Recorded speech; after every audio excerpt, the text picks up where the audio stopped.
Hi friends, ஐ மோகன் from கிஷோப் academy. Krishnapalan, நான் உங்க ராஜுங்க. ராஜி சார், இப்போ நம்ம இந்த வீடியோவில் ஒரு முக்கியமான பாடத்தோட ஷார்ட்கட் பார்க்க போகிறோம். சரிங்களா? என்ன பாடம்னு வந்து பார்த்தீங்கன்னா, அரேபியர்கள் துருக்கிய வருகைன்னு ஒரு பாடம் இருக்கும். சரிங்களா? அதில் வந்து பார்த்தீங்கன்னா வரலாற்று சான்றுகள்னு கொடுத்துருப்பாங்க. ஓகே. அறிஞர்கள் அவங்க எழுதிய புக்கு இது எல்லாமே வந்து பார்த்தீங்கன்னா இந்த அரேபிக், துருக்கி, அந்த துருக்கிய மொழி, பாரசீக மொழி அப்படின்னு வர்றதுனால இங்க ஞாபகம் வச்சுக்கிறது கஷ்டமா இருக்கும். சரிங்களா? அது சம்பந்தமான ஒரு வீடியோ பதிவு முன்னாடியே இருக்கும். ஆக்சுவலா அதுல நிறைய கொடுத்திருப்பாங்க. தேர்வின் அடிப்படையில வந்து பாத்தீங்கன்னா இது வரைக்கும் கேட்ட அரேபிய துருக்கியில இதுல இருந்து தான் கேட்டிருக்காங்க. சரிங்களா? சோ இத வந்து புத்தகத்துல என்ன கொடுத்திருக்காங்களோ அதை நம்ம அப்படியே எடுத்துட்டு வந்திருக்கோம். அதை வந்து பாத்தீங்கன்னா உங்களுக்கு நான் இப்ப என்ன பேரு, அவர் எழுதின புக்கு, அதுக்கான ஷார்ட்கட். சரிங்களா? இது கதை மாதிரி வராது. ஏன்னா இது கதை மாதிரி நாம கொண்டு போக முடியாது. சரியா? சோ ஃபர்ஸ்ட் வந்து பாத்தீங்கன்னா அல்பெருனி தாரிக் அல் ஹிந்த்.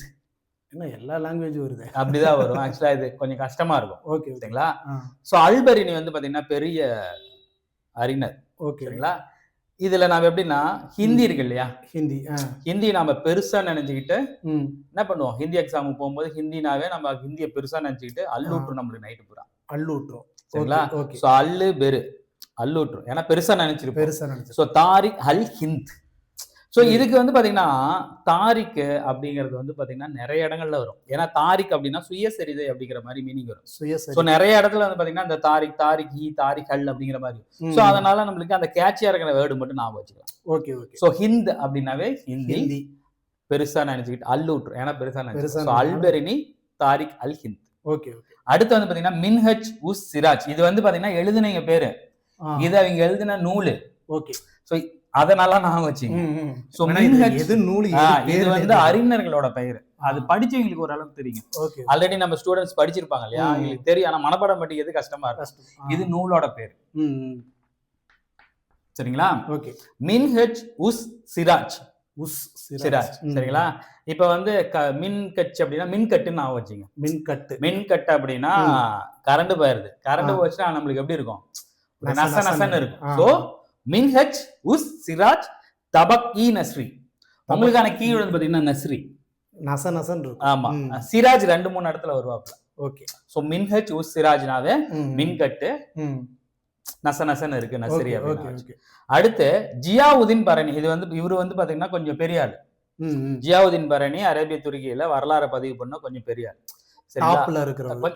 இங்க இருக்கிற எல்லாருமே கொஞ்சம் பெரிய ஆளு. அதுல ஓரளவுக்கு மூத்தவர்னா ஜியாவுதீன் பரணி. சோ பரணி அப்படின்னால நம்மளுக்கு என்ன ஞாபகம் வரும்னா தாமிரபரணி அப்படி ஞாபகம் வச்சுங்க. தாமிரபரணி ஆறோட தண்ணி, தமிழ்நாட்டிலேயே வற்றாத ஒரே நதின்னு வந்து பாத்தீங்கன்னா தாமிரபரணி தண்ணி. அது வந்து பாத்தீங்கன்னா கொஞ்சம் செங்கலர்ல இருக்கும், ரோஸ் கலர்ல இருக்கும். சரிங்களா? அதை எடுத்து நம்ம மூஞ்சி கலர்னு வச்சுங்களேன். ரோஸ் வாட்டர்ல நம்மளுக்கு மூஞ்சி கலர் என்னது ரோஸ் கலர்ல ஆயிரும். அப்படிலாம் ஆக மாட்டோம். மூஞ்சில ரோஸ் வாட்டர் போட்டு கலர்னா மூஞ்சி நல்லா ஃப்ரெஷ்ஷா இருக்குன்னு சொல்லுவாங்கல்ல. ஸோ அந்த மாதிரி தாமிரபரணி ஆத்துல இருந்து தண்ணி எடுத்தா நம்மளுக்கு மூஞ்சி வந்து பாத்தீங்கன்னா ரோஸ் வாட்டர் மாதிரி இருக்கும். ஓகே. ரோஸ் வாட்டர்ல மூஞ்சி கழுவுன மாதிரி இருக்கும். ஸோ ஜியாவுதீன் பரணி தாரிக்கி பெரோஷாகி. ஸோ இந்த பெரோஷ் அப்படிங்கிறதா உங்களுக்கான அந்த கீவேர்டு. ரோஸ் கலர்ல ஆயிடும். ஏன் அப்படின்னா ஃபெரோஸ் துக்ளக் வரைக்குமான வாழ்க்கை வரலாறை பதிவு பண்ணக்கூடிய நூல் இது. ஸோ இந்த நூல் எல்லாத்துக்குமே புக்ல ஒவ்வொன்றும் கொடுத்துருப்பாங்க. இப்ப அல் ஹிந்த் அப்படின்னா ஹிந்துஸ்தானோட வரலாறு அப்படின்னு கொடுப்போம். அது நீங்க தனியா படிச்சீங்க, அதுக்கெல்லாம் மேக்சிமம் மீனிங் கேட்டதில்லை. இதை படிக்கும் போது நீங்க அங்க பாத்துக்கிட்டீங்கன்னா அது உங்களுக்கு ரிஜிஸ்டர் ஆயிடும். சரிங்களா? அடுத்து அமீர் குஸ்ரு. அமீர் குஸ்ரு. சரிங்களா? இவர் வந்து பாத்தீங்கன்னா இந்திய கிளி அப்படின்னு சொல்லுவாங்க. இந்திய கிளி. ஓ சரி சரிங்க. சரிங்களா? ரொம்ப முக்கியமான ஒரு நபர். ஓகே. இந்த இலக்கியம் அரேபிய துருக்கி இலக்கியில அமீர் குஸ்ரு ரொம்ப முக்கியமான ஆள். அமீர் குஸ்ரு வந்து பாத்தீங்கன்னா 2 புத்தகம் எழுதியிருக்காரு. ஓகே. மிப்தா உல் ஃபுது, கஜைன் உல் ஃபுது. ஜலாலுதீன் கில்ஜியும் அவரோட மருமகனான அலாவுதீன் கில்ஜியை பத்தி சொல்லக்கூடிய வாழ்க்கை வரலாறு. ஓகே. சரிங்களா?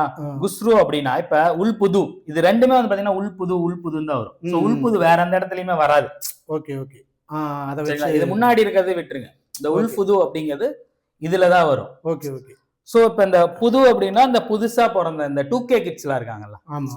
சோ அவங்களுக்கு வந்து பாத்தீங்கன்னா இந்த குசும்புத்தனம் அதிகம். நீங்க ஏதாவது ஒரு அட்வைஸ் ஏதாவது சொல்ல போறீங்கன்னா போங்க. நீங்க 2K கிட்ஸ்ல ஒரு 70s கிட்ஸ் சரிங்களா? இவரை நீங்க அத கணக்குல எடுத்துக்காதீங்க.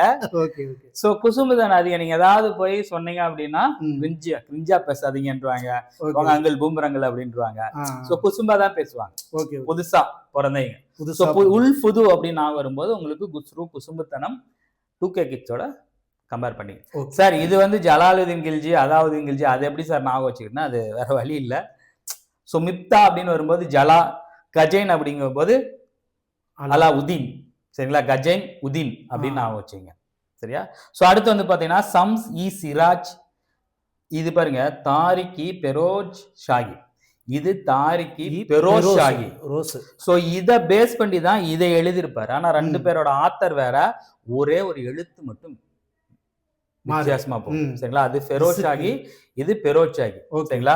சோ ராஜ் அப்படிங்கும் போது உங்களுக்கு யார் வருவா ஞாபகம் வருவா? நான் தான் வருவேன். ராஜ்பாய் ஞாபகம் வருவாரு. சோ அவருக்கு ரொம்ப பிடிச்சது வந்து பாத்தீங்கன்னா டீ கடைக்கு போனா சமோசா சாப்பிடுவாரு. கண்டிப்பா சரிங்களா? இந்த டீ கடைக்கு போனாலும் ஒரு சமோசா எடுத்து சாப்பிடுவாரு. சோ சம்சி சிராஜ் அப்படின்னா தாரிகி பெரோஜ் ஷாஹி அப்படின்னு சரிங்களா? சரிங்களா? இல்ல இங்க ராஜ் வருவாருங்க. இங்க பாரு இங்க ஒரு ராஜ் வராரு. சோ அவருக்கான கீவேர்டு வந்து பாத்தீங்கன்னா மின்ஹெச். சோ இவருக்கான கீவேர்டு வந்து பாத்தீங்கன்னா சம்ஸ் இங்க ராஜ். நீங்க இதை ஞாபகம் வச்சுக்கிட்டீங்க அப்படின்னா இத கொடுத்தா இத போட்டு போறீங்க. சோ சம்ஸ்ங்க தான் ஞாபகம் வச்சுங்க. சரிங்களா? குலாம் யாக் பின் அகமத் அவர் எழுதின நூல் வந்து பாத்தீங்கன்னா தாரிகி முபாரக்.